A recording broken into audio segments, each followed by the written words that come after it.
Alright, so here we go. This is Matt shooting the LCP 380.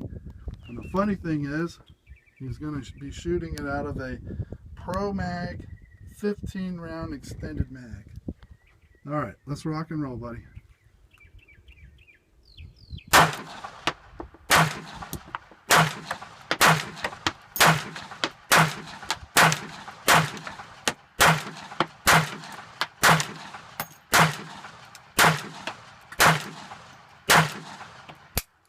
Matt's going to shoot the Smith & Wesson 22A.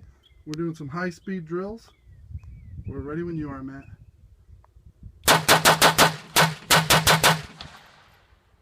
Sweet.